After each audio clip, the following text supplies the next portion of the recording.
Bonjour à tous, bienvenue à l'école Georges Méliès. On va vous présenter aujourd'hui les différents métiers, les différentes façons de travailler qu'on utilise à Méliès, mais qu'on utilise surtout dans la vie professionnelle. Car je vais vous présenter deux partenaires privilégiés à l'école Méliès. Donc Ersan, qui est un ancien Bonjour. étudiant de l'école Georges Méliès. Bonjour Enchanté. Ersan. Et Kevin, qui est un de nos professeurs. Bonjour. Voilà. Donc vous allez nous parler bien évidemment de vos métiers et puis on va essayer d'expliquer en fait aux parents et aux élèves qui veulent rejoindre ce genre de chaîne de fabrication, ce genre de métier, qu'est-ce qu'un artisan de l'image principalement et comment on peut arriver à travailler dans le domaine du cinéma d'animation, des effets spéciaux et du jeu vidéo, mais principalement sur la thématique en fait du temps réel en fait et du jeu vidéo donc. Mais le jeu vidéo influence grandement aujourd'hui à notre époque le cinéma d'animation, quelles que soient les techniques, et aussi les effets visuels. Donc en fait, on est encore une fois à la croisée des chemins. Et pendant très longtemps, en fait, ce sont des domaines qui sont restés côte à côte, le jeu vidéo et le cinéma. Et aujourd'hui, on voit bien les passages qui peuvent se faire. Donc aujourd'hui, quel est ton métier, Kevin Qu'est-ce que tu pratiques Alors, moi, je suis technical artist, donc j'ai commencé d'abord par du film d'animation pour après aller vers le jeu vidéo et maintenant j'oscille entre les deux et je donne du coup des cours à l'école Georges Méliès depuis 5 ans maintenant et on a mis en place depuis 3 ans vraiment l'introduction du temps réel sur du jeu vidéo et aussi dans les films d'animation. Tout à fait. Donc Ersan, je suis prévis artiste et je suis un ancien de l'école Georges Méliès. Qu'est-ce que c'est qu'un prévis artiste en gros? Donc prévis artiste, c'est ce que je suis actuellement. C'est-à-dire, ça consiste à faire la maquette du film avant que le film soit tourné réellement avec les vrais acteurs en général. Ça a à voir avec le storyboard? C'est du storyboard en 3D en fait. Le storyboard, c'est déjà une BD du film entre guillemets qu'on met bout à bout et du coup qu'on time, c'est-à-dire qu'on met en rythme. Et moi, du coup, j'interviens entre la 2D, donc après le dessin et avant le tournage des artistes. Du coup, en 3D, on fait tout le film en fait en 3D pour voir prévisualiser, donc prévis artiste, le résultat final. Prévisualiser en fait la cinématographie du film, c'est C'est ça. ça. Et puis, bien évidemment, c'est une étape qui se trouve dans la pré-production du film. Donc c'est une étape qui intervient juste après, entre guillemets, le concept du film, le storyboard, le scénario. Et le but, c'est de budgétiser, entre guillemets, toute la production, de savoir est-ce qu'on pourra vraiment tourner ces scènes, comment on va s'organiser, quelle est la narration qu'on va choisir, quels sont les angles de vue par rapport à la localisation, les choses comme ça. Et le but, c'est juste de voir réellement le film avant qu'il n'existe. Donc c'est quand même un métier à la croisée des chemins aussi, encore une fois. C'est un métier qui fait appel en même temps à la création des personnages, en parallèle, à la création des décors, parce que tu dois prendre conscience en fait de l'espace dans lequel les personnages vont évoluer. Et donc c'est des choses que vous allez fabriquer peut-être en très basse définition en 3D pour mettre ce qu'on appelle des assets en fait dans la prévise 3D où tu vas poser ta cinématographie. C'est ça, en fait, on commence avant que le film soit tourné, donc avant que même les assets, donc les objets qu'on utilisera dans le film, ne soient créés. Donc du coup, on utilise des proxys ou des choses très très basse définition, ce qu'on appelle basse définition, parce que rien n'existe encore. Donc du coup, on crée tout à ce moment-là. Donc du coup, au lieu de faire un vrai décor, on va faire des cubes à la bonne taille ou des choses comme ça. Le but, c'est juste de prévoir le film, en fait. D'accord. Donc Voilà. on s'occupe quand même à ce moment-là aussi, où Kevin ou Ersan peuvent répondre, hein, mais on s'occupe aussi à ce moment-là de la focale, de la prévise artiste. C'est ça. En fait, du coup, c'est là qu'on va Voilà. créer la cinématographie et la narration en fait du film. Donc le rythme, ça va aussi Le avec le rythme, montage. en fait, on va s'intéresser à quelle caméra on va utiliser, comment on va l'utiliser. Par exemple, quel est le budget des caméras, par exemple, quel est le focal, donc l'objectif qu'on va utiliser sur la caméra, comment on va jouer avec, où est-ce qu'on va mettre les flous, comment on va les gérer, la lumière aussi. Ok. C'est à ce moment-là qu'on intervient et voilà. Et est-ce que tu as une petite expérience justement dans ce domaine depuis que tu es sorti de l'école Donc tu es sorti en quelle année de l'école? En 2016, du coup, Donc, je suis depuis 2016, Voilà. qu'as-tu fait et peux-tu nous citer un exemple d'application professionnelle que tu as pu faire dans une boîte où tu as été? Du coup, en sortie d'école, j'ai travaillé dans une entreprise qui s'appelle Solidanim, qui était partenaire de l'école, du coup. J'ai travaillé avec eux pendant quelques mois et ensuite, j'ai travaillé avec Monsieur Kevin, ici présent. Donc, chez lui, j'ai pu mettre tout ce que je connaissais en termes de cinéma. Kevin travaille beaucoup plus avec le jeu vidéo, le temps réel. C'était ma première approche du temps réel, donc c'était vraiment avec Kevin. Et du coup, il se trouve que maintenant, il est aussi intervenant à Méliès, donc c'est assez amusant de le revoir. On cherche tous les talents à Méliès Donc pour voilà, enseigner non, à mais nos vraiment, jeunes. c'est vraiment intéressant du coup. Et ensuite, après avoir travaillé avec Kevin, je suis parti à Londres pendant 1 an et demi. J'ai travaillé dans une entreprise qui s'appelle The Sword Floor. Du coup, c'est là où on fait justement que de la prévise 100%. Et j'ai travaillé sur des longs métrages, des Marvel, des Disney, ou voilà. Donc j'ai pu travailler par exemple sur les Animaux Fantastiques, le 2. Et dessus, on a pu prévoir en fait tout le tournage et toute la narration du film avant qu'elle ne soit créée. Donc un sacré outil, un sacré savoir-faire au service du plateau de tournage aussi. C'est Donc ça. les liens sont faits entre cinématographie, jeux vidéo, parce qu'on utilise des outils de jeux vidéo pour aussi préviser. Donc on va peut-être pouvoir passer la parole aussi, merci Ersan, à Kevin, sur pour toi, quels sont les...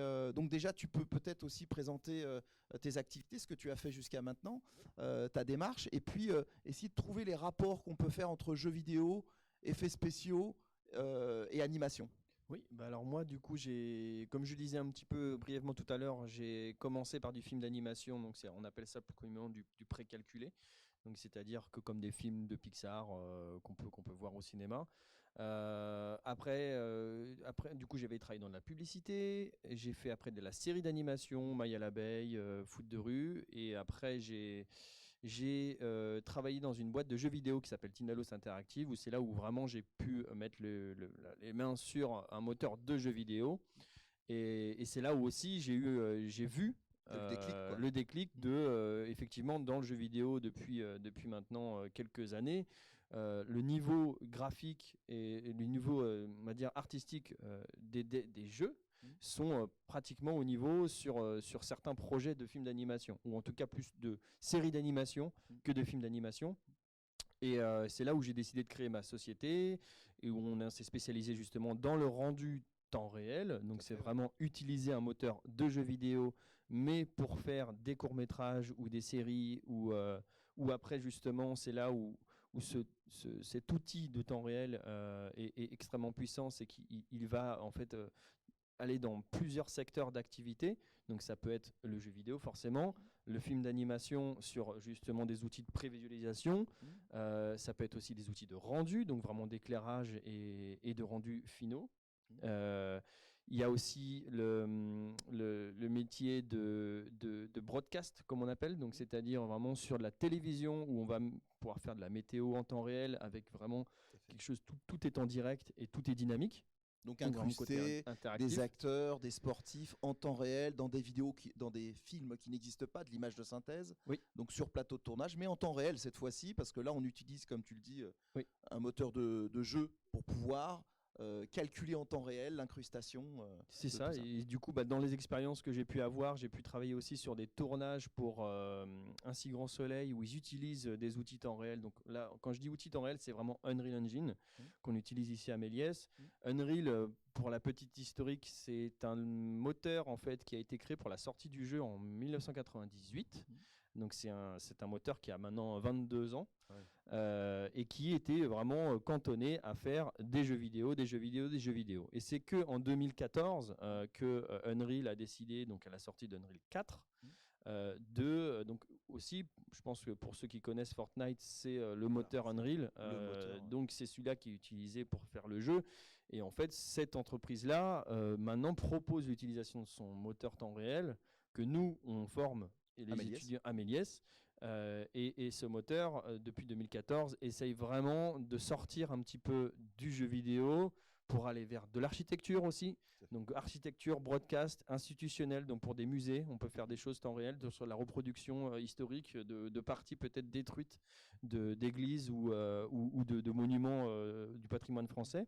Ce qu'on apprend aussi aux étudiants en faisant de la photogrammétrie, la lasergrammétrie, en partenariat avec la société Art Graphique et Patrimoine, qui sont des spécialistes de ce genre de choses, qui ont grâce à eux sauvé la charpente de Notre-Dame, parce qu'ils l'ont numérisée juste avant qu'elle brûle, ce qui nous permet aujourd'hui d'avoir les plans, les géométries, qui nous permettent de reconstruire à l'identique pour le patrimoine différents domaines. Donc ils ont fait le Mont Saint-Michel et plein d'autres domaines comme ça, le Louvre, des sculptures au Louvre aussi.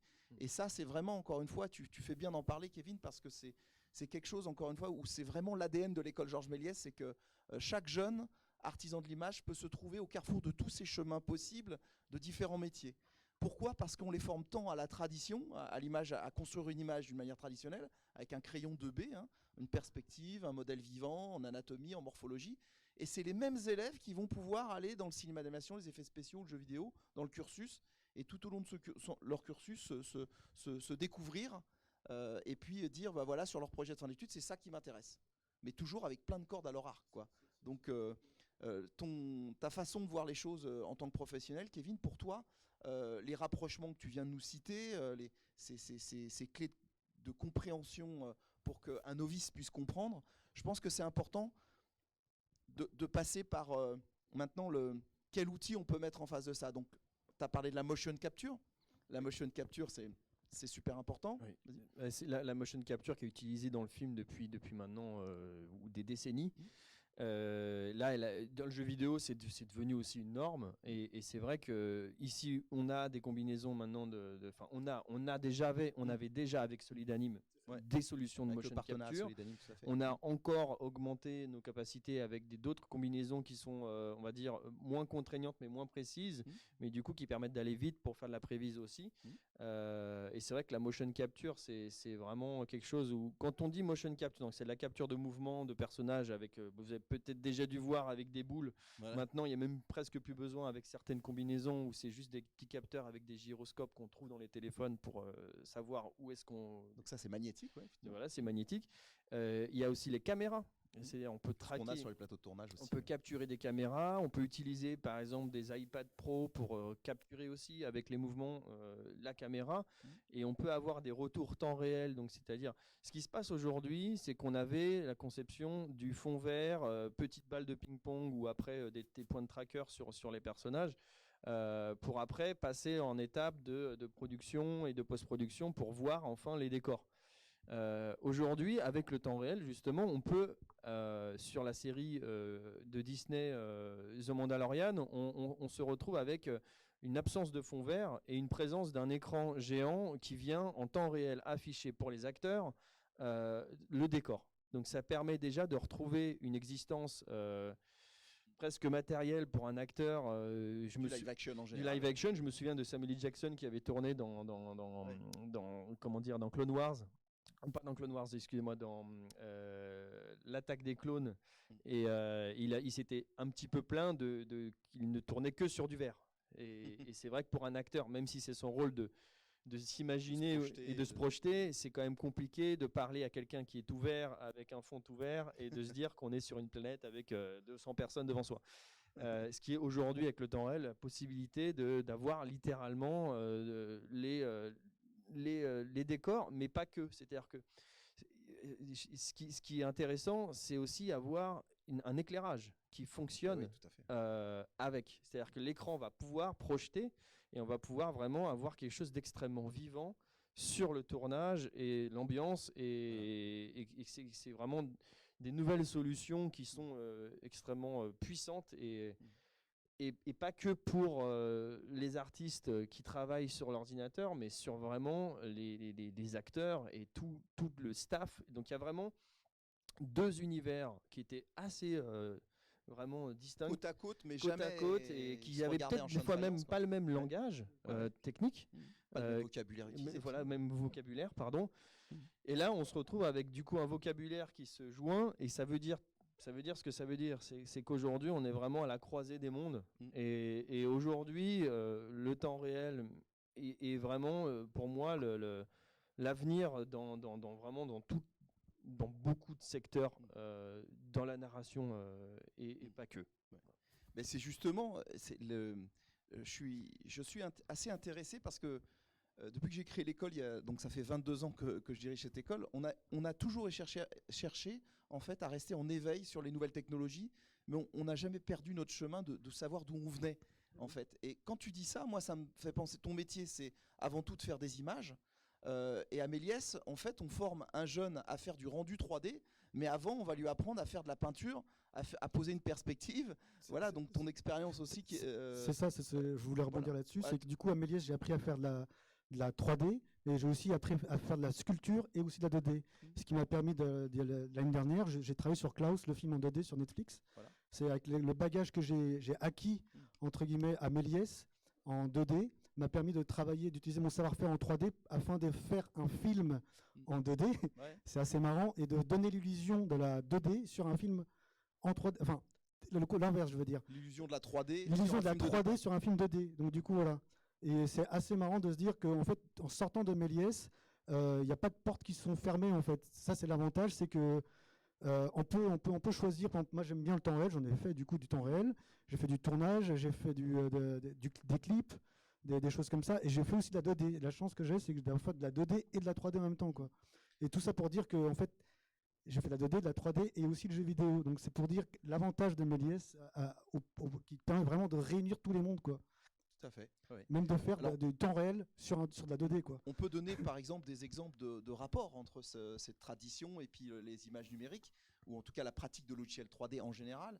Par exemple, si on dit que Méliès invente le 7e art, les effets visuels, donc l'art cinématographique, le fait de faire du spectacle devant la caméra, c'est bien Méliès qui l'invente. C'est-à-dire que si on nomme que c'est le 7e art, ça veut dire qu'il y a 6 autres arts fondamentaux qui viennent avant. Et si on fait ces rapports entre ces fondamentaux artistiques et la pratique d'une image narrative quelle qu'elle soit, pour ne pas citer cinéma d'animation, jeux vidéo ou le reste, c'est de se dire par exemple, tu as cité la sculpture, le modelage, d'après modèle vivant en terre à modeler, pour comprendre ce qu'on va faire après en morphologie, en anatomie, deux choses différentes, et de passer après dans la pratique de modélisation 3D dans un logiciel 3D, mais quel qu'il soit. Du coup, le logiciel, que si on est formé que un logiciel 3D comme la plupart de ce qu'on peut voir aujourd'hui en termes de formation, ce qui est dramatique, parce que les logiciels changent toujours, c'est très compliqué après pour le jeune tout au long de sa vie, tout au long de sa carrière, de se retrouver, de trouver un chemin possible. Vis-à-vis de ça, d'ailleurs, c'est un truc c'est quelque chose que ici, je pense qu'on essaie de pousser le plus possible. Moi, ça fait maintenant 15 ans que je travaille, je suis dans ce secteur-là. Et depuis 15 ans, le milieu change beaucoup. Les technologies évoluent à une vitesse incroyable. Donc, c'est vrai que n'importe quelle école ne peut pas être à jour à 100%. Ou en tout cas, sera dans 3 ans, peut-être qu'il y aura un nouveau moyen, une nouvelle technique qui va arriver. Donc l'important, c'est d'apprendre à apprendre aux étudiants, c'est vraiment de se poser face à un problème artistique ou technique et de trouver des solutions sans avoir derrière un professeur ou autre. Après, bien évidemment, les productions, il y a des superviseurs, il y a des gens qui sont là, il y a des leads qui sont là pour trouver, mais il faut quand même avoir ce déclic il faut être force de proposition. Voilà, force de proposition et de formation personnelle, parce que c'est le plus important, on n'est pas indépendant, on peut l'être dans notre vie professionnelle, mais il faut arriver à avoir cette espèce de structure mentale de changement constant et d'évolution, et pas forcément pour changer, mais vraiment s'adapter. Voilà, c'est ceux qui s'adaptent qui survivent. Malheureusement, c'est partout pareil.